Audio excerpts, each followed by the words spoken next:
Bueno, pues me gustaría profundizar en esto que dices, Esparza, de por qué Erdogan ha pues fomentado la implantación de los salafistas, por ejemplo, en Turquía, que ahora se le está volviendo en contra, pero veo a Bruno tomando notas. Bruno. No, a ver, no, notas no en contra, sino... para puntualizar cosas. No, ni siquiera puntualizar, sino para ampliar en lo que ha dicho Esparza, cuando hablaba, efectivamente... Cuando hablamos de que ha sido el Estado Islámico, y es verdad, yo también quiero puntualizar lo que yo mismo he dicho, efectivamente no hablamos que lo hayan organizado y alguien que ha dado la orden y se ha organizado, no. Hay atentados que sí son organizados por parte de la cúpula, incluso desde Siria. ¿No? Efectivamente, es la inspiración. Este hombre no sabemos qué es todavía, pero puede ser sencillamente un hombre que se ha inspirado. ¿Por qué? Porque se han hecho diversos llamamientos a la yihad a través de redes sociales, a través de vídeos. Como hemos visto muchas veces en esta casa, se ha hecho llamamientos para operar en Turquía y entonces pues cualquiera de estos, que gracias a la política de Erdogan de estos últimos años, de estas décadas, cada vez hay más influencia del islamismo. El problema del islamismo es que cuando tú le dices a la gente, fomentas el islamismo, ¿dónde pones la frontera? Es muy difícil decir, no, tú te tienes que islamizar hasta un punto X, y aquí paramos.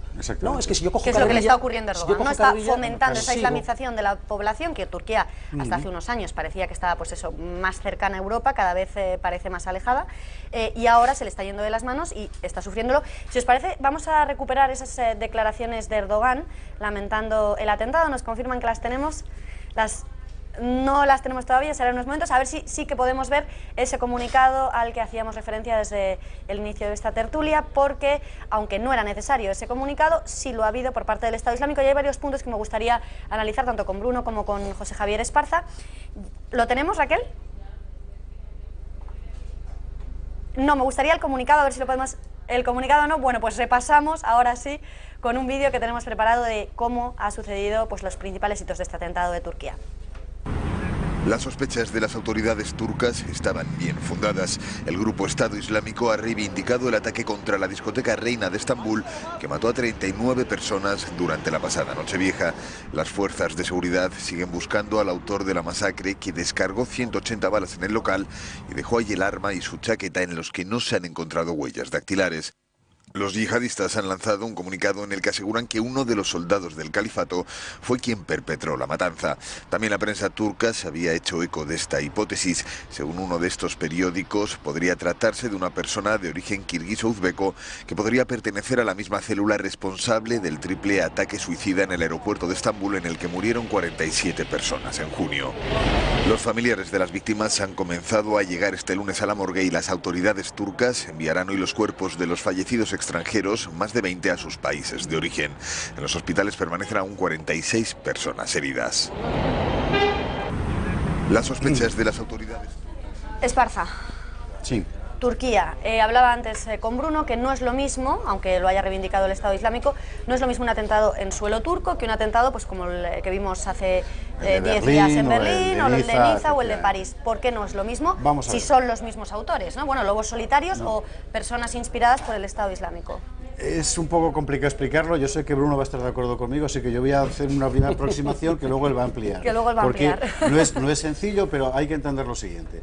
Hasta hace muy relativamente poco, una organización terrorista era una organización. Es decir, había un líder que transmitía no solo una ideología, sino también instrucciones concretas. O sea, hay que atacar a este objetivo.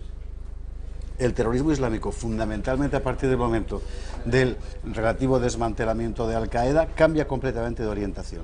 Y precisamente gracias a la táctica de Al-Qaeda, que por así decirlo lo que hace es implantar una red logística internacional con agencias de viajes, campos de entrenamiento, revistas, y un poco de las todo, que hemos hablado muchos días con Bruno, se convierte en algo semejante a una red en la que cada nódulo actúa de forma casi independiente, o al menos con suficiente capacidad de actuar. Es decir, nos encontramos frente a un nuevo reto terrorista, porque nunca había existido... Exactamente. Sobre lo cual, entonces, fase 1. A partir de ese momento, cada nódulo de esa red, Al-Shabaab, la Yihad Islámica, como se llamaba antes, el grupo del tuerto de Mokhtar Belmokhtar en Argelia, que es tuerto, bueno, actúa y levanta la bandera del grupo referencia desde el punto de vista de la comunicación. El Estado Islámico, por ejemplo, ayer era Al-Qaeda, mañana será otro. Fase añadida. Hay una teoría que es extremadamente importante entenderlo, que es la de Mustafa Sedmarian, un sirio que pasó por España, por cierto, de mala manera, pero bueno, para sacar papeles, que era de Al-Qaeda, y lo suficientemente importante como para enemistarse con la cúpula de Al-Qaeda, salir sin ningún problema y volver a ver a Bin Laden después en Afganistán, que prescribe lo siguiente: el error de Al-Qaeda es precisamente la centralización, y mira que Al-Qaeda estaba centralizada, y lo que hay que hacer es ir a eso que aquí llaman con la cursilería periodística lobos solitarios. A mí es que me gustan mucho los lobos, yo prefiero decir llenas solitarias, ¿verdad? Que es que cualquiera pueda matar en cualquier parte, en cualquier momento y con cualquier arma, porque... Y que ellos lo puedan reivindicar para formar parte de esa, ¿no?, de esa política de comunicación que aterroriza a Occidente. Porque la razón por la que van a matar en todos los casos es la misma, es decir, es el sentimiento de que uno está legitimado religiosamente para matar al infiel. Y el que reivindica, al final, ¿quién es? La bandera más importante, el Estado Islámico, la que fuere. En este caso de Turquía puede perfectamente haber sido deliberadamente un acto, como explicaba antes Bruno, organizado por el ISIS en Raqqa, que está muy machacado. O puede haber sido sencillamente un tipo que, como el de Berlín o el de Niza, dice: yo quiero ser un soldado del Estado Islámico y voy a hacer esto. Lo que es peor, sabe que en su pueblo, su familia a partir de ese momento va a ser enormemente respetada porque él ha muerto haciendo la yihad. Vale, esa es la primera diferencia que encontramos en Turquía, que tiene, pues digamos, más respaldo social, podríamos decir, para esos actos, ¿no? Cosa que en Europa... Y la penetración, claro, y la capacidad de penetración. Es verdad que al final se me había ido completamente el origen. Se te ha ido el origen, pero no pasa nada porque lo amplía Bruno. No, porque el atentado que hemos visto, que hemos sufrido en Turquía no es comparable, no es igual que los que hemos sufrido en Berlín, en Niza o en París. Lo que voy a decir ahora puede sonar un poco duro, pero porque no nos importa lo mismo. Vamos a ver, cuando mueren 40 personas hoy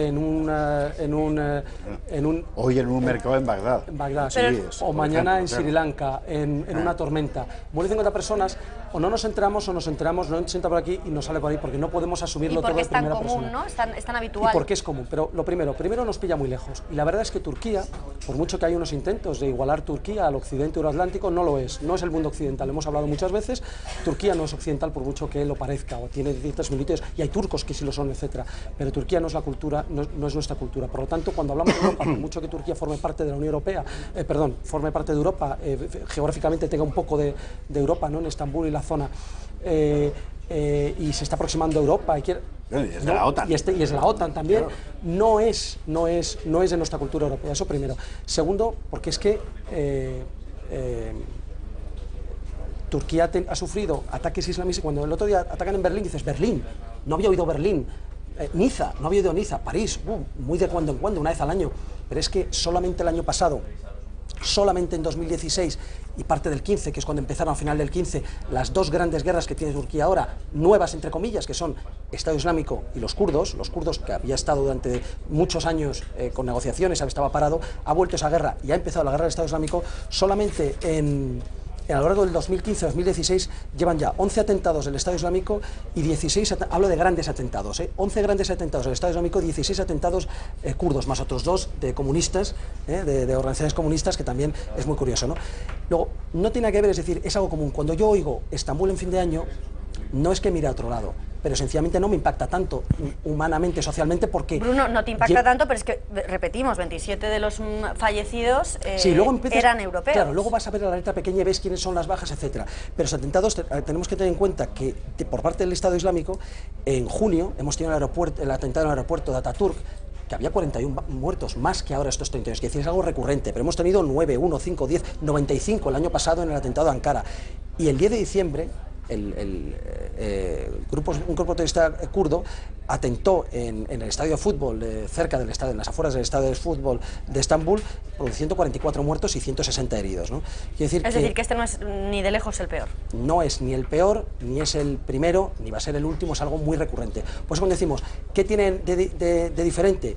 Precisamente que en Turquía no es diferente este tipo de atentados. Luego podemos ver por qué ha empezado una guerra con el Estado Islámico, por qué ha empezado una guerra con los kurdos, etcétera, etcétera. Más lo que ha dicho antes Esparza, yo creo que todo eso sumado... Bueno, son muchas las cuestiones que tenemos en el aire. Veremos por qué en Turquía no es diferente, veremos por qué Erdogan ha fomentado que haya ocurrido ese atentado en suelo turco. También analizaremos, por fin, esperemos, ese comunicado del Estado Islámico. Todo ello será en 30 segundos después de la publicidad. Ahora volvemos. Tras esta brevísima pausa de publicidad, retomamos donde la habíamos dejado. si te parece, Bruno, hacemos una brevísima recapitulación de qué es lo que sabemos en estos momentos, que no es mucho, de ese atentado del sábado en Turquía. No sabemos mucho, es verdad, sabremos más conforme pasa el tiempo, pero tampoco hay mucho de lo que saber, me refiero, es un ataque muy simple, a diferencia de los atentados de Bataclan y de... Que había varias células, ¿no? Varias células a lo largo de todo París, etcétera. Lo que tenemos son un individuo que llega en taxi, mata al policía o guarda de seguridad de la puerta del local y con un Kalashnikov, con una AK-47, con un fusil de asalto, para entendernos, es decir, fuego automático, puede realizar fuego automático, y lo que se llama comúnmente, vulgarmente, ráfaga, ¿de acuerdo? Mata a este agente. 180 balas, ¿no? Por lo que he leído yo. 30 por cargador. Lo que pasa es que según vaya cambiando cargadores, pues irá teniendo toda la munición que requiera. Mata a este hombre y entra en el local disparando desde el primer momento a todo lo que se movía. Y consigue, lo cual también no es habitual en estos casos, pero consigue huir, es decir, no va a inmolarse, intenta sobrevivir al atentado y por ahora lo ha conseguido, al igual que lo hizo el de Berlín, que sobrevivió por lo menos en un primer momento, ¿no? Esto es lo que sabemos, naturalmente que se le oyó, o hay testigos que afirman que se le oyó de gritar al Akbar, y también que ha sido reivindicado por el Estado Islámico, con lo cual ya no cabe duda de la motivación, de la autoría de la motivación, que ya hemos dicho que por el modus operandi era bastante evidente de que se trataba de atentado de corte yihadista. Quitando esto, todo lo demás puede ser ya individuos, saber el nombre, cazarle, saber exactamente cómo se ha radicalizado, de dónde era, podía ni siquiera ser... Claro, pero una de las diferencias a las que apuntabais con respecto a los atentados acontecidos en suelo europeo es que, claro, pues en Turquía digamos que están ya ahí, no tienen ni que pedir asilo como refugiados, ni que entrar, ¿no? Sí, pero sería interesante saber de cuánta gente descontrolada ha entrado en Turquía, entre otras cosas por las guerras y por la participación turca en la guerra de Siria, por la afluencia de refugiados sirios, refugiados de verdad, no lo que contamos aquí, en territorio turco, que han sido muchísimos cientos de miles, sino hasta el millón. Y por otra parte, el trasiego que hemos comprobado, tolerado por las autoridades turcas, de militantes islamistas de todas partes para ir a luchar junto al Estado Islámico. Se ha difundido una fotografía del presunto autor y es un tipo de un aspecto túrquico evidente, es decir, puede ser tayico, es decir, con los ojos achinados, etcétera, ¿no? Es perfectamente posible, pero es que Turquía ha sido un corredor para militantes islamistas desde hace 5 años permanentemente. Es decir, desde la llegada de Erdogan ha fomentado, incluso un poquito antes. No, desde que empezó la guerra de Siria. Vamos a ver, Erdogan hace una apuesta que desde el punto de vista político, o digamos metapolítico incluso, es perfectamente legítima y yo la entiendo, que es la siguiente.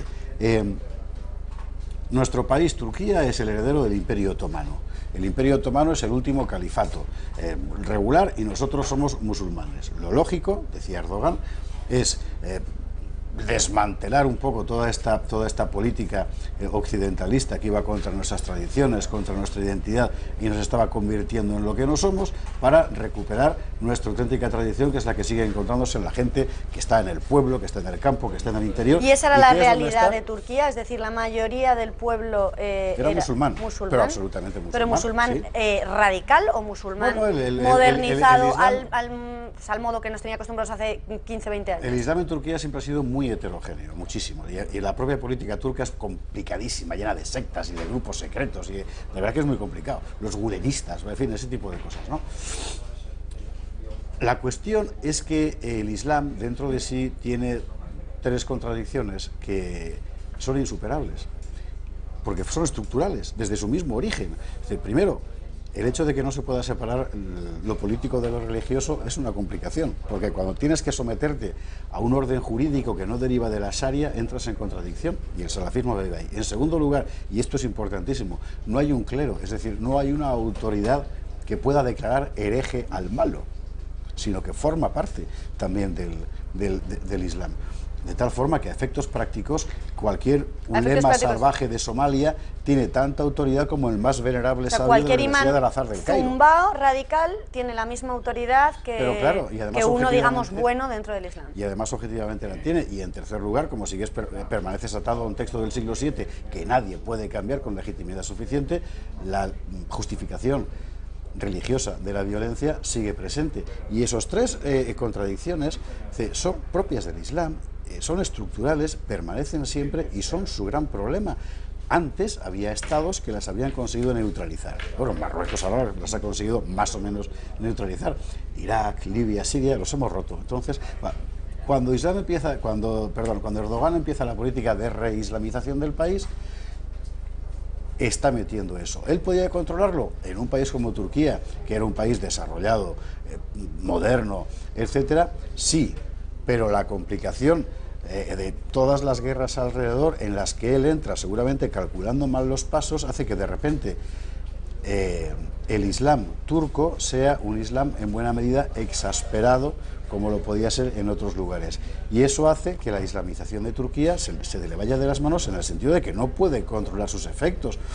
Luego, muy brevemente, está la cuestión de los hermanos musulmanes, que es muy importante. Esto me gustaría, el informe Jenkins. El informe Jenkins, es decir, hace 2 o 3 años, no recuerdo, Sir John Jenkins, que es un diplomático británico muy importante, presenta a Cameron un informe que le había pedido el propio gobierno británico, explicando el movimiento de los hermanos musulmanes, que es de origen egipcio, de cómo se estaba pasando también a Turquía. Y los hermanos musulmanes son la principal fuente doctrinal del salafismo.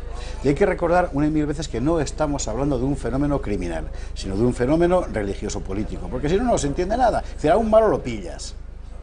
Pero un fenómeno religioso-político con malos es una cosa muchísimo más complicada. Y el salafismo es eso. Los hermanos musulmanes llegan a Argelia, como contaba antes, y crean un salafismo donde no lo había. Los hermanos musulmanes llegan a Palestina y una organización irredentista, laica, socialista, que era la OLP, la convierten en Hamas, que es un grupo yihadista. Los hermanos musulmanes entran en Turquía de la mano de la familia de Erdogan, porque, bueno, son la autoridad máxima, por así decir, del Islam, en fin, feten, y terminan generando yihadistas también. Esparza, vamos a escuchar qué dice Erdogan, porque claro, después de todo esto no se entiende nada de ahora que aparece pues absolutamente compungido y no se explica nada de lo que está ocurriendo en su país. Actúan para destruir la moral del país y sembrar el caos, tomando deliberadamente por blanco la paz de la nación y los civiles con estos ataques de odio. Literalmente, actúan para destruir la moral del país y sembrar el caos, tomando deliberadamente por blanco la paz de la nación y los civiles con estos ataques de odio. Pero es decir, él es el primer sorprendido. Pero vamos, yo le digo una cosa que me parece muy importante entender, aunque sé que es lo que no quieren escuchar nuestros gobernantes, pero es la verdad. Desde su origen, el Islam tiene dentro 3 guerras que lo está matando, y es su problema. 1, la guerra que el fiel declara al infiel, es la yihad. 2, la guerra que el islamista, el ortodoxo, declara a aquel al que considera takfir, infiel, no suficientemente, y es el hecho de que haya atentados musulmanes, atentados islamistas contra musulmanes, porque los consideran malos musulmanes. Y luego 3, la guerra entre suníes y chiíes. Es decir, también son infieles. También son infieles. Claro, el musulmán que no defiende la radicalidad de la Sharia y pues en su el texto en su literalidad, claro, lo consideran infiel exactamente igual que un apóstata. Entonces también es legítimo hacer la yihad contra ellos.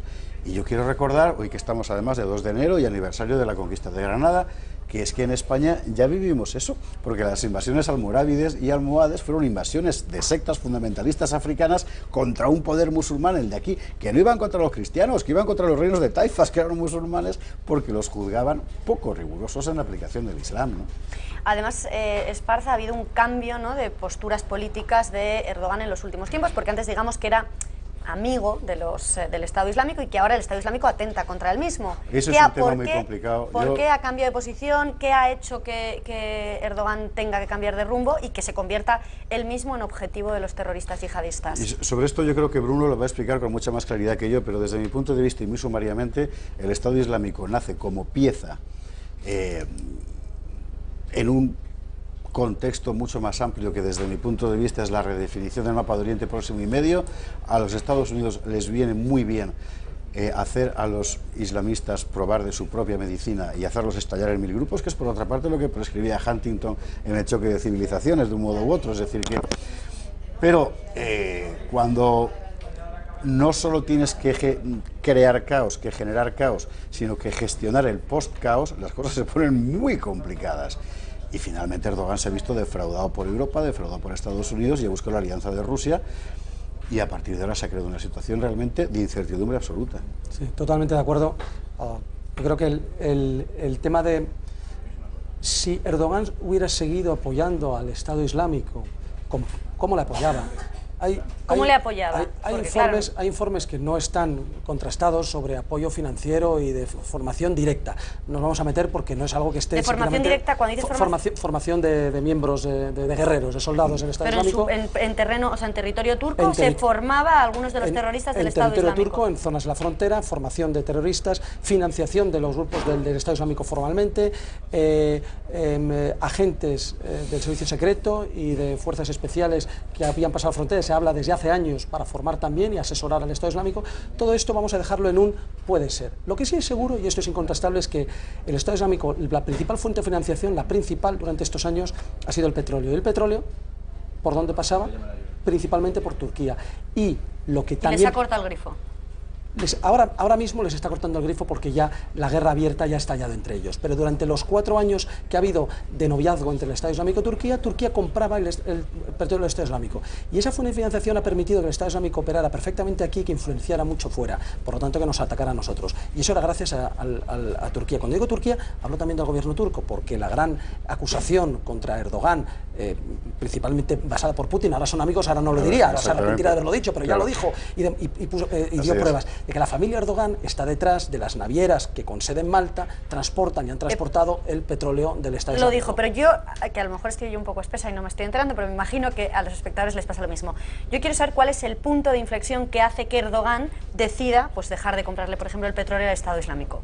Ese es un punto, yo creo, muy complejo, sí. Es decir, yo creo que ahí lo que ha ocurrido es que se han ido retroalimentando. Por un lado, el Estado Islámico, porque el Estado Islámico no es una, como hemos dicho, no es una organización tan organizada que pueda decidir unas políticas de un día a la mañana, dar unas órdenes y todo el mundo cumple y tal. El Estado Islámico no es un amigo, es la serpiente que cuando le das de comer, la calientas, te muerde la mano, ¿vale? Eso es el Estado Islámico. El problema del Estado Islámico, problema para ellos, que quizás también el Estado Islámico no ha calculado bien los tiempos. Y el Estado Islámico en su momento, cuando empezó ataques más serios en el territorio turco, no calculó bien las consecuencias. A lo mejor lo hacía como advertencia y no pensaba que realmente Erdogan fuera a cortarles todo. No es eso, Al-Qaeda es mucho más inteligente y es capaz de contemporizar con un gobierno apóstata, es decir, un gobierno mal musulmán, contemporizar durante décadas porque no le interesa enfrentarse, aunque quiere destruirlo. Sin embargo, el Estado Islámico es mucho más radical en sus conceptos, no soporta, llega un momento en que no soporta y al final, aunque le convenga la amistad de Turquía, empieza a atentar.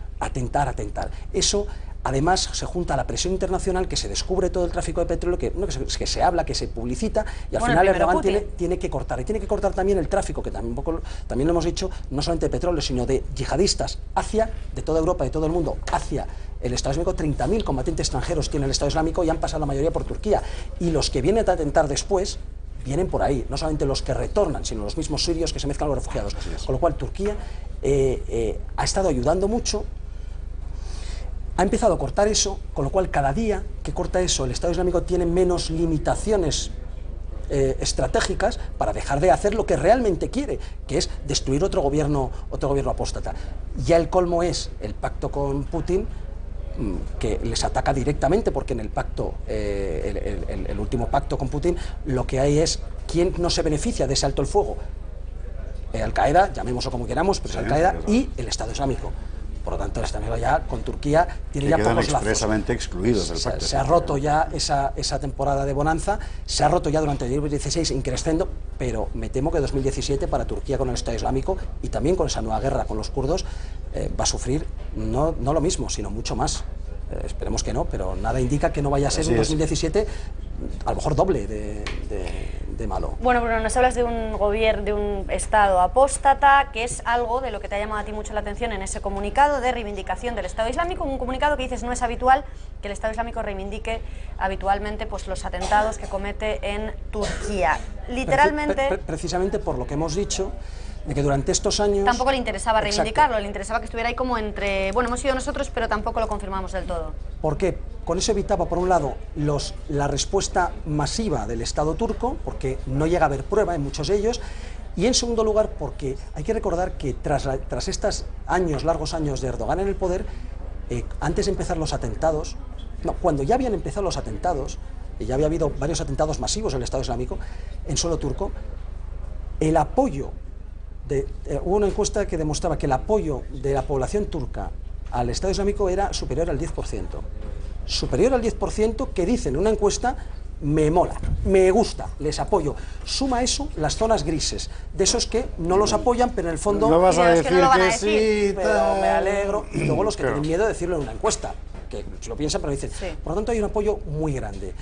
Y este apoyo se puede perder parte de ese apoyo se puede perder porque realmente el atentado masivo indiscriminado te afecta a ti. Si yo soy islamista y tal, pero a mi primo le ha matado un atentado, entonces al final ese no reconocimiento público del atentado mantenía unas dosis de apoyo, una tensa calma, mantenía unos apoyos superiores, pero al final han roto la baraja, ya sí que están empezando a reivindicar todos los atentados y eso indica el cambio de rumbo, guerra abierta ya, guerra abierta. Es lo que indica es decir, que el comunicado, la diferencia respecto al pasado, a lo que ocurría antes, es que con esto ya dicen, bueno, abiertamente estamos en guerra, somos enemigos y vamos a atentar contra vosotros. Ya hemos sido nosotros, venía por nosotros, hemos sido nosotros. Y el que les gusta bien, el que ya no nos quiere apoyar, lo siento, pero somos nosotros. Bruno, hablando antes me decías que dentro del comunicado te ha llamado mucho la atención, que decía, en la continuación de las operaciones bendecidas que el Estado Islámico está llevando a cabo contra el protector de la cruz. Se refiere así a Turquía, el protector de la cruz, pero nos decía Esparza que Turquía es un país de amplia mayoría musulmana. Bueno, pero son apóstatas, claro. Para ellos son malos musulmanes porque apoyan a la cruz. ¿Cómo? Son parte de la OTAN, están aliados con Rusia, que también es la cruz. Rusia es cristiana ortodoxa, apoyan a Rusia y a la coalición ahora internacional para atacar al Estado Islámico en Siria, con lo cual están apoyando a la cruz, no son la cruz, pero el gobierno turco está apoyando a la cruz, y que en un atentado, que en teoría es contra un objetivo no cristiano, es importante, es decir, hablan de protectores de la cruz, porque esa es para ellos la peor quizás de las apostasías. Tú puedes ser apóstata siendo muchas cosas, pero si la apostasía es... proteger al enemigo para ellos... Al cristiano... Claro, es un traidor absoluto, es el argumento que a ellos les legitima, ¿no? Esto hay que ponerse permanentemente, yo insisto mucho en eso, en la mentalidad, digamos, en los parámetros socioculturales del mundo musulmán. Si tratamos de entenderlo como entendíamos a ETA o a las Brigadas Rojas, no vamos a entender nada de nada, porque no tiene nada que ver. Hoy nuestro ministro del Interior, Zoido, al que yo tengo, no le conozco personalmente, pero le tengo cariño personal porque sí me ha parecido un buen tipo, aparece diciendo, a los terroristas hay que decirles venceréis, pero no convenceréis, pero si están ya convencidos, pero si es que el problema es ese, ¿no? Bueno, vamos a escuchar qué es lo que ha dicho tras el atentado Vladimir Putin. Ahora vamos, es que precisamente Putin, entonces me gustaría también abordar esa segunda parte del comunicado que te ha llamado la atención, Bruno, porque Putin hace referencia, pues eso, a este atentado terrorífico en el apogeo de la fiesta del Año Nuevo. Vamos a escucharle. Cuesta imaginar un crimen más cínico que el asesinato de personas pacíficas en el apogeo de la fiesta de Año Nuevo, pero a los terroristas les son completamente ajenos los conceptos de la moral humana. Es lo que decía Putin, haciendo referencia a pues esa fiesta de Nochevieja, que es el momento en el que tuvo el atentado, y también hacen referencia a ese momento en el comunicado del Estado Islámico que dice... un soldado del califato atacó uno de los clubes nocturnos más famosos donde los cristianos celebran su día de fiesta apóstata, pero la fiesta de Nochevieja no es como si atentan el día de Navidad o como se atentan en Reyes, ¿no? La fiesta de Navidad es una fiesta cristiana religiosa. La fiesta de Nochevieja no es una fiesta islámica, por tanto no tiene sentido para un salafista que exista. Sí, claro. Claro. A mí me ha gustado especialmente porque si hubiera sido el atentado de Navidad no habría duda. No habría duda. Es Navidad y dicen fiesta. Pero ¿por qué habla que los cristianos celebran su día de fiesta apóstata? Hablan cristianos y apostasía. La apostasía la realiza el mal musulmán que estaba en esa discoteca. Esos musulmanes que estaban en esa discoteca... Y el cristiano. Y los cristianos que estaban... Lo cual es a todos. ¿Por qué? Porque ellos no pueden atacar este individuo, imaginemos que era una hiena solitaria, como dice Esparza, si era una hiena solitaria no puede atacar en Turquía en Navidad, es difícil, porque bueno, puede atacar una iglesia, tal, pero un atentado de estas características no, porque en Turquía no se celebra Navidad de forma pública y ostentosa, porque es un país musulmán. Sin embargo, Sí que han podido penetrar algunas costumbres, ¿no? De ocio, de diversión, de relajación. El fin de año en Turquía es curioso porque tiene muchos elementos de decoración navideña. Ellos no celebran Navidad y además todo lo que pueda parecer que estás celebrando está mal visto porque te confunden tal, pero fin de año, como es una fiesta laica, voy a celebrarla por todo lo alto. Pero es que además árboles de Navidad. Es que además incluso Papá Noel tiene pero no en Navidad, los ponen en fin de año. Es la parafernalia del New Year's Eve, efectivamente, ¿no? Claro, de la cultura mundial de masas que a ojos del salafista es evidentemente apóstata, claro. Y no olvidemos que el fin de año, que esto ya es plaguinda, naturalmente, el buen musulmán no celebra ese fin de año. Sí, porque no es su año. No es su año. Pues es un año lunar. El fin de año suyo, que vamos a pasar de 1438 a 1439, cae en septiembre este año, es decir, seguimos en 1438, este fin de año no significa nada, por eso es importante que para ellos es una fiesta apóstata y además una fiesta de origen cristiano, porque lo ha traído el calendario gregoriano, somos los cristianos quienes hemos impuesto, o Turquía quien ha seleccionado regirse por ese calendario occidental y por lo tanto cristiano gregoriano, eso es importante, vuelven a atacar, dices, pero han atacado en Turquía, en una fiesta musulmana, han atacado al cristianismo, vuelven a atacarnos en nuestras creencias, incluso en un país musulmán. Atacas al no islam. Bueno, Esparza, perdona, porque nos quedan muchos temas por abordar. Tras este ataque, tras este atentado, ¿cómo va a ser la relación de Europa con Turquía? Digamos, ¿nos acerca, nos equipara? ¿Han sido atacados ellos también? Porque además ellos, como decíais, Turquía es el principal país receptor de refugiados, digamos que es el que está ejerciendo como de contención en gran parte a Europa. ¿Cómo va a ser esta relación? Yo creo que la relación con Turquía por parte de la Unión Europea es irrecuperable ya. Y no por voluntad europea, o no solo, quiero decir que desde el momento en el que Europa ha secundado a Estados Unidos en su política de sanciones contra Rusia y Turquía, todo lo contrario, lo que ha hecho ha sido acercarse a Rusia, si había más posibilidades de alejar diplomáticamente a Europa de Turquía, todas se han verificado. Y sobre el terreno hay que recordar una cosa, que va a ser un problema además ahora muy complicado de cruzar. Pongo solo unos cuantos datos encima de la mesa porque es un mosaico difícil. No solo Turquía estaba apoyando a los yihadistas en el escenario sirio-iraquí, lo quiero recordar cuando el ministro de entonces de Exteriores francés, Laurent Fabius, llega allí y le explica que es que Al-Nusra estaba haciendo un magnífico trabajo, un bon boulot. Francia también estaba apoyando a los yihadistas dentro de esa estrategia, para mí descabellada, que consistía en excitar las divisiones entre ellos para debilitarlos. Hasta que se han inventado esto de, bueno, aunque seamos cada uno de su padre y de su madre, al final todos reivindicamos lo mismo para aterrorizar. Pero da igual, se matarán también entre ellos y al final, pues digamos que el número de víctimas que puedan ocasionar, desde su punto de vista, será más aceptable que el peligro que significaría un gran Estado musulmán fuerte. Pero quiero decir que también ahí había esa incorporación de determinados países de la estructura occidental, y no digo más porque no sé más, ¿no? Es decir, no sé si puedo decir más, a esa protección de facto de los yihadistas. Dos, Turquía, ante todo, ambiciona territorio en este nuevo reparto que se va a hacer con toda seguridad del área de Próximo Oriental. Después de 100 años del Tratado de Sykes-Picot, vamos a ver un nuevo reparto territorial de Oriente Próximo y Medio. Y los kurdos ahí les va a ir francamente mal, sospecho. Hace un mes, y los iraquíes iban a Berlín a pedir por favor que mantuvieran su territorio íntegro, noticia que pasó desapercibida porque mucha gente no sabía cómo interpretar. Bueno, la interpretación es esa. La parte del Irak es una república federal del Kurdistán, en la que por cierto se han refugiado casi todos los cristianos que huían de Irak y de Siria, y que Erdogan ambiciona el Kurdistán turco, lo que tiene del Kurdistán sirio, la zona turcomana de Siria, y todo lo que pueda sacar del Kurdistán iraquí también es su proyecto, porque Erdogan está convencido, no le falta razón en cierto modo, de que el heredero natural del último califato es él. Es decir, hay un montón de elementos jugando al mismo tiempo. Yo entiendo que Obama haya terminado haciéndose un lío y perpetrando la cantidad de tonterías que ha hecho una detrás de otra en el último mes, pero se ha creado un problema que tiene muy difícil solución. Bueno, una de las consecuencias de todo lo que está ocurriendo allí es esa nueva división territorial que vaticina Esparza. ¿Sí? ¿Qué más consecuencias podemos ver en los próximos tiempos, Bruno? Del atentado en sí, yo creo que poca, es decir, es una pieza más dentro de tal, no creo que este atentado... Es más la actitud del gobierno turco lo que dificulta el acercamiento a Europa, no solamente por el hecho de Esparza, que se ha acercado a Rusia cuando Europa y Estados Unidos están haciendo la guerra, también habrá que ver con el cambio de rumbo del nuevo mandatario norteamericano, a partir de ahora, si hay realmente un acercamiento a Rusia, los amigos de Rusia, como son hoy Turquía, a lo mejor ya no están tan mal vistos.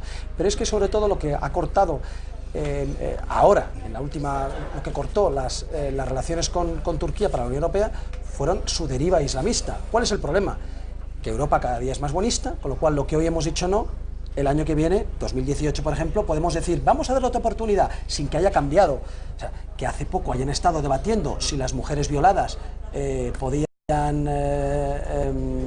¿cómo era? Casar a las menores violadas. Quedaba extinguido el delito con el matrimonio, ¿no? Vamos, y esto no se ha aprobado, pero por poco. Es decir, que esto simplemente se lleva de debate, nos dice mucho de cómo está Turquía hoy. Ya digo, la deriva islamista ha ayudado a que incluso la buenista y suicida Europa haya tenido que decir, no por ahora, pero ojo. Es decir, que tú ves en el panorama la posibilidad de que finalmente, por ejemplo, Turquía consiguiera ingresar en la Unión Europea. Desgraciadamente sí lo veo. Es decir, yo no diría. ¿Y qué supondría esto para Europa? La entrada de cuántos. Diría el fin si no fuera porque hay tantas cosas que son el fin de Europa, que esta sería una más. Esta sería una más, pero sí sería el fin de Europa. Estamos hablando de 80 o 90 millones de seres humanos, como hemos visto, con musulmanes, por lo tanto. Decir, Europa es algo más que una serie de países que se juntan para tal. Europa, en teoría, es un concepto político, cultural, religioso, histórico. Es todo uno. Si decidimos que simplemente es una cuestión de economía y abrimos las fronteras a 90 millones de almas musulmanas muy islamizadas, con libre circulación, libre asentamiento, libre trabajo, sería lo mismo, o parecido, tendría cierta similitud, con abrir la verja a una oleada de inmigración masiva y descontrolada, que es lo que algunos países del este de Europa han dicho basta, ¿no? Bueno, pues ahora hablamos de políticas de fronteras, pero dentro de esas políticas buenistas a las que apuntas tú, Bruno, hoy has leído una noticia que es que Holanda va a exigir a los refugiados a que se comprometan por escrito a que van a integrarse, a que van a tratar de integrarse. ¿Va a servir esto para algo? A los refugiados quieren decir a los inmigrantes, ¿no? Quieren pero yo decir estoy escandalizado con esta. No, hombre, no, vamos a ver, el derecho de asilo es una institución venerable del derecho europeo, pero es como decirle que a un hay que niño, reivindicar a macha prometo martillo. que no me voy a volver a portar mal, ¿no? Pero estás utilizando el derecho de asilo y el concepto de refugiado para blanquear, valga el término, a centenares de miles de personas que son como el pakistaní o el tunecino estos de Alemania, que ¿en nombre de qué pueden llamarse refugiados si en su país no hay ninguna guerra? No, son inmigrantes socioeconómicos a los que, para dejarlo pasar a una población que mayoritariamente desea ser buena, que son los europeos, te lo acepten, pero no son refugiados. No son refugiados. No son refugiados, pero en el caso de que a algunos refugiados e inmigrantes socioeconómicos les hagan firmar, ¿qué cambia para ellos? Porque una persona que está dispuesta a inmolarse, a matar, a morir él mismo, pues poner por escrito que se va a integrar, pues no le cuesta nada, ¿no? Depende de la parte punitiva de eso que dice el gobierno holandés, que yo desconozco y que no me creo. Yo creo que es una reacción fundamentalmente a que en las próximas elecciones Geert Wilders, con un lema que es abiertamente Islam o libertad, no hay más opción, va a ganar. Y reaccionan como pueden para que no gane Wilders, pero es que es el gran problema. A cualquiera que se le diga que Holanda, es decir, el país de Rembrandt y el queso de bola, el gran problema es la integración de inmigrantes musulmanes, es que es para no creerse. Entonces, ¿qué habría que hacer para conseguir que los refugiados, inmigrantes y musulmanes se integraran de verdad en Europa? ¿Hay algo? ¿Se puede hacer algo? Sí, muy sencillo. Admitir un 0,01%. Eso se puede integrar. A partir de ciertos topes no se puede integrar, pero ni ellos ni nosotros, nadie se integra. Cuando llegan 10.000 personas a una ciudad de 50.000, pues no se integran. Claro que no se va a integrar. Mantiene sus costumbres, su religión, sus creencias y hacer un gueto. Claro que sí. Claro. Pero el problema... ¿Y qué habría que hacer para evitar que se produjeran esos vetos? ¿O dejar entrar a menos? ¿O fomentar políticas de integración? A ver, las políticas de integración han fallado todas. No funciona ninguna, ni aquí, ni en Francia, ni en ningún país. No funcionan, por mucho que quieran. Ni las de desradicalización o las de no radicalización. De hecho, las páginas web del Ministerio del Interior, que con mucho buenismo ha creado el Stop de Radicalismos, sí que sirvió por una cosa, para el chivatazo. Eso, hay una aplicación de iPad, de teléfono móvil, de smartphone, de Para internet. que los radicales se chiven de los no radicales. O los no radicales. Tú ves a tu vecino que empieza a dejarse barbas largas, que empieza a no salir con mujeres, a cambiar O sea, la delación, básicamente. La delación dice, oye, entonces, ¿qué ocurre? Que está funcionando muy bien porque muchísimas de las detenciones se están produciendo gracias a estas delaciones, que son anónimas, que son muy fáciles. Y hay que decir que eso es una cosa muy específica, además, de la policía española, que, está mal decirlo, pero es como es, está aplicando al problema porque Podemos, Podemos por el número, porque en Francia no podría, está aplicando al problema la misma estrategia que con la comunidad gitana hace 40 años. O sea, el jefe del clan, tú te entiendes con él, que él te va a decir quiénes son los malotes. Y funciona. Y funciona. Y aquí además de una forma, ya digo, no hace falta ni ser el jefe, es que cualquiera que vea, se mete en internet o hace una llamada que no dejará sola y delata. Esa parte del stop radicalismo está funcionando, La parte de vamos a entrar en las comunidades musulmanes a que no se radicalicen los jóvenes, nada. Todo lo contrario, cada vez tenemos más radicales en todas partes. Pero el libro que decía Esparza de los refugiados, es verdad que ¿por qué se llama refugiados a los que vienen de ciertos países donde no pueden entrar? Yo voy más allá, y es ¿por qué llamamos refugiados a aquellos que, habiendo obtenido el estatus de refugiado en Turquía, en Egipto, en Líbano o en Jordania, donde están la inmensa mayoría de los refugiados sirios, sobre todo en Turquía, es el país que más tiene, de ahí el peligro que anunciaba Esparza de un país con tantos millones de refugiados sirios, ¿cómo no va a tener soldados suficientes el Estado Islámico para operar? No hace falta ni siquiera que sean turcos, es que pueden ser refugiados, pero bueno, todos esos que han obtenido el estatus de refugiado, cuando vienen aquí, no vienen como refugiados, no dejan de ser refugiados, pero es ahí el juego torticero de las palabras. Vienen aquí como inmigrantes socioeconómicos. ¿Por qué? Porque ver crecer a tus hijos en un campo de refugiados sin posibilidad de trabajar, sin que ellos puedan estudiar correctamente, sin un futuro que puedan estudiar para tal, es muy duro. Yo entiendo, y es entender el deseo de esas familias de emigrar socioeconómicamente a unos lugares donde puedan tener un mejor futuro. Pero de ahí hacérnoslos tragar como sapos, como refugiados, no. Ya tienen estatus de refugiado y ya no peligra su vida en el momento en que cruzaron la frontera. Ahora, cualquier movimiento después a otro lugar mejor es inmigración. De un refugiado, pero inmigración. Con lo cual, ahí hay que jugar con las palabras, que es muy loable y es muy respetable, pero jugamos con otros números, otras normas, otras leyes. Y otras intenciones de fondo, que seguro que esta semana vas a hacer un especial sobre eso, porque hay que hablar de ello. Ahora seguimos, y además me gustaría también abordar con vosotros, bueno, hablaba Bruno de la posibilidad de que finalmente Turquía ingresara en la Unión Europea, que según él sería como abrir las puertas indiscriminadamente a millones de personas que pueden estar radicalizadas, pero me gustaría hablar del problema que ya tenemos aquí, y es que gracias al espacio Schengen hemos podido ver cómo, por ejemplo, el terrorista de Berlín consiguió campar a sus anchas por toda Europa, siendo pues en ese momento la persona más buscada del viejo continente. Ahora lo analizamos. Pausa y volvemos. Volvemos, como les prometimos, vamos a explicar cuáles son los fallos principales de ese espacio Schengen, qué es el espacio Schengen, quién forma parte de ese espacio Schengen, de la Unión Europea, y es que, según ha denunciado Marine Le Pen, la líder del Frente Nacional en Francia, el último terrorista, el terrorista de Berlín, pudo campar a sus anchas por Europa a pesar de ser el hombre más buscado en ese momento. Entró desde Túnez, fue luego, a ver si lo podemos ver en pantalla, vamos a pedirle a nuestros compañeros si podemos ver ese gráfico en pantalla. Y es que ese terrorista pues habría entrado desde Lampedusa, habría ido a Túnez, de Túnez habría pasado a Italia, de Italia a Alemania, y luego habría hecho el recorrido inverso pasando por Francia y de nuevo a Italia, donde fue abatido a tiros en Milán pues por la policía italiana. ¿Cómo es posible? Es lo que nos preguntamos. Bueno, pues es posible gracias a ese espacio Schengen que minimiza muchísimo los controles entre los países que forman parte de la Unión. Cristina Ramos, muy buenas noches. Muy buenas noches, Beatriz. Pues cuéntanos, ¿qué es eso del espacio Schengen? Que hablamos mucho de él, pero quizás no todos los espectadores lo tienen claro. ¿Quién forma parte del espacio Schengen y por qué se dice ahora, por qué nos planteamos ahora que tenga tantos agujeros, tantos fallos?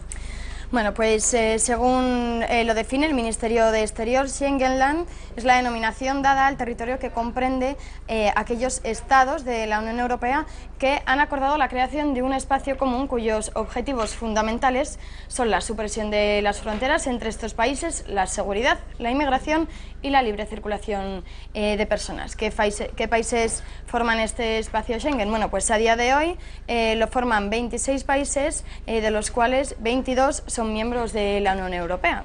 Son Alemania, Austria, Bélgica, Dinamarca, Eslovenia, España, Estonia, Finlandia, Francia, Grecia, Holanda, Hungría, Islandia, Italia, Letonia, Liechtenstein, Lituania, Luxemburgo, Malta, Noruega, Polonia, Portugal, la República Checa, la República Eslovaca, Suecia y Suiza.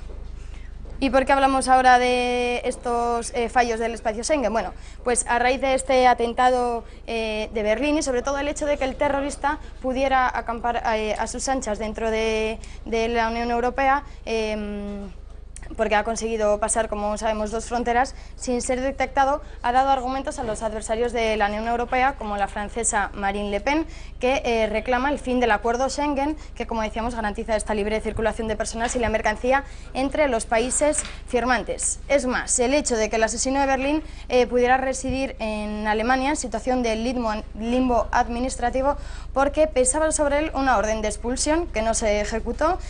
También había sido condenado en Italia por delitos comunes a los que causó en Berlín a 4 años de prisión y además le reclamaban su expulsión a Túnez. Entonces, todo esto ha creado una falta de voluntad política de los gobiernos concernidos que ahora quieren hacer cumplir las leyes. ¿Cuáles son estas medidas o por qué desde este Frente Nacional quieren acabar con este espacio Schengen? Bueno, pues por la incapacidad de los gobiernos de la Unión Europea para hacer cumplir las leyes, por el incumplimiento de los reglamentos que regulan la inmigración, también porque dicen que hay una falta de colaboración de la policía de todos estos Estados miembros de la Unión Europea. Por tanto, reclaman aplicar estos acuerdos antiterroristas de la Unión Europea y articular procedimientos eficaces que permitan un control migratorio. Pues ha quedado clarísimo. Cristina Ramos, muchísimas gracias. Gracias. Y mientras esperamos a que vuelva Esparza a esta mesa, Bruno, ¿estás de acuerdo con esos fallos, con esos agujeros que provoca ahora mismo el espacio Schengen en los principales Estados miembros de la Unión Europea? Pues absolutamente, Bea. El problema fundamental, independiente de ya darle nombres y apellidos a determinadas modus operandi de lo que está fallando, es muy sencillo.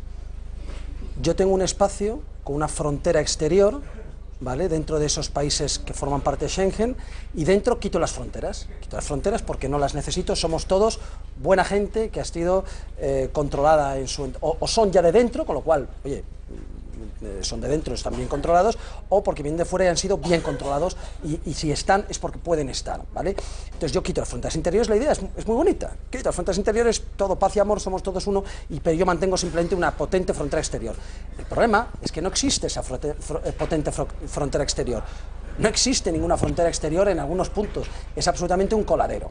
Hay coladeros, sobre todo se quejan de Grecia. Grecia es un coladero, es por donde ha habido la libre circulación de quien quisiera y como quisiera, ¿no? Italia también es un coladero por el Mediterráneo, Polonia, el este de Europa en general. Entonces, en el momento en que alguien entra dentro del espacio de Schengen a 3.000 kilómetros de España, da igual, acabará llegando aquí, acabará haciendo lo que quiere hacer, acabarán aumentando las mafias ilegales, las mafias de crimen organizado, acabará alimentando el crimen organizado, acabará con el trabajo legal, etc. Entonces, Schengen, la idea, independientemente de la cuestión política de fondo, que podemos estar de acuerdo o no con la supresión de las fronteras interiores por una cuestión ya operativa, no, por una cuestión de soberanía nacional, es decir, no me voy a meter en esa parte de soberanía nacional, simplemente en la práctica, en cuanto a la parte práctica en cuanto a seguridad. Y es que, de hecho, ahora mismo hay 6 países del espacio Schengen que han suspendido total o parcialmente los acuerdos. ¿Por qué? Porque han tenido que irse sumando a los que los suprimen, y son Alemania, Austria, Dinamarca, Francia, Noruega y Suecia, porque no está funcionando. Y muchos más se unirían si no fuera porque son los grandes defensores del buenismo, y hombre, suspender yo, gran defensor del buenismo, Alemania, ¿no? Alemania y Francia. Pero hay otros que dicen, bueno, pues vamos a esperar, por ejemplo, España, ¿no? También es verdad que en España ahora mismo no hay grave problema de masificación de las oleadas, pero bueno, tenemos otros países que, afortunadamente para ellos, bueno, tenemos Croacia, ¿no?, que claro, todos los controles que hace Croacia, Hungría, que no es que Hungría, fíjate que no ha suspendido el espacio Schengen.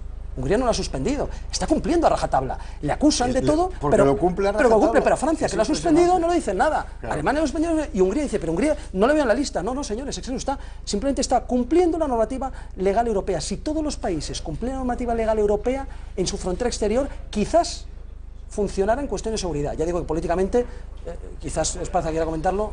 Esparza, allá perdona un segundo que frontera te quiero es. preguntar una cosa porque nos queda poquísimo tiempo, ahora nos confirma Raquel cuánto tiempo, nos queda poco, está interesantísimo el debate.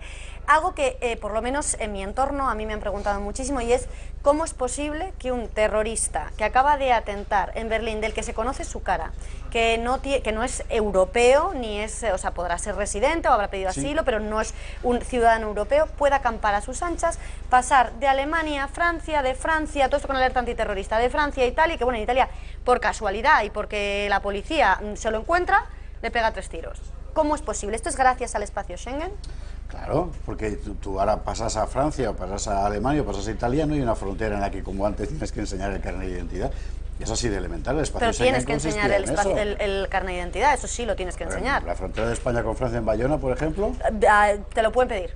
te lo pueden pedir. Actualmente en el sentido en que Francia ha suspendido temporalmente Claro. por los atentados y tal, pero no en O general. sea, que Pero si tú vas en coche, por ejemplo, pasando pues eso de Francia a Italia, no tienen por qué pedírtelo. Tienes una foto, imagínate que en el mejor de los casos la policía de alemana, en este caso ha sido eficaz, y ahora hablaremos de la policía un poquitín, y le ha mandado a la policía francesa una fotografía de un presunto autor de un atentado, una fotografía. Las posibilidades de que, Le pillen. bueno, o de que su cara coincida con la foto que te han mandado realmente son remotas. Es decir, del tunecino hemos visto 2 fotos absolutamente tienen nada que distintas ver. y realmente parecían 2 personas distintas porque es que es muy sencillo cambiarse un aspecto. Sí. Te hace falta una huella dactilar, te hace falta, y eso no hay, ¿no? Entonces, claro, antes sí que había, cuando tenías necesariamente que parar en la frontera, como se estaba parando, como decía bien Bruno, en la frontera húngara, por ejemplo, donde estaban haciendo lo mismo que nosotros en Ceuta y Melilla, solo que en 3.100 kilómetros en lugar de 14, por cierto. Anoche entraron 1.100 en Ceuta, ¿no? El problema va a ir a más, entonces hemos de entender que Europa ni ningún otro lado es un contenedor elástico en el que la gente cabe infinitamente. Pero Esparza, entonces, ¿qué habría que hacer? ¿Habría que suspender los tratados de Schengen? A mí me parece que en esta situación no hay más remedio que suspenderlos. Estamos acostumbrados a pensar que es que Europa es algo, eso que se llama Europa, es lo que Bruselas quiere que sea, no lo que los europeos queremos que sea, y que todo lo que se ha avanzado no se puede retroceder. Bueno, si nos lleva al abismo, lo mejor es parar y eventualmente retroceder hasta ver cuál es el camino correcto. Los que hacemos montaña eso lo sabemos bastante bien. O sea, has cogido un camino y te vas a caer, pues hay que pararse y echar para atrás y buscar otra vía. Nos quedan 3 minutos. Minuto para Esparza, minuto y medio para Bruno. Soluciones. ¿Qué discriminación? No, porque llevabas tú 1 minuto y medio, Esparza. ¿Qué solución tenemos ante este desafío? ¿Qué tendrían que hacer los gobiernos europeos? ¿Cuáles son las primeras medidas que a tu juicio habría que tomar para intentar, en la medida de lo posible, evitar estos atentados indiscriminados que llevamos viendo en los últimos años? Y yo sé que es lo que nadie quiere oír, pero primero tomar conciencia de que esto no es un problema de un grupo criminal más o menos caótico, sino que es un problema estructural del Islam, que forma parte del Islam desde su origen, y que los principales que lo sufren son fundamentalmente los musulmanes. En consecuencia, a la hora de regular la vida de las colectividades musulmanas en Europa, tienes que forzarles a aceptar absolutamente nuestro ordenamiento jurídico, cosa que, por cierto, no se hace, y, por supuesto, saltarte por encima de los prejuicios políticamente correctos, porque es en esas comunidades donde está el germen de este caso concreto de terrorismo. Y en el exterior, permitir la consolidación de estados autóctonos que tienen las herramientas culturales, políticas, históricas y religiosas para neutralizar el fenómeno, en lugar de dispararlo por todo el mundo como estamos haciendo. Bruno. Que te refieres seguramente a cómo hemos destruido Libia, cómo hemos destruido Irak, Siria, etcétera. Claro. Sí, no, yo totalmente de acuerdo. A eso añadiría, es decir,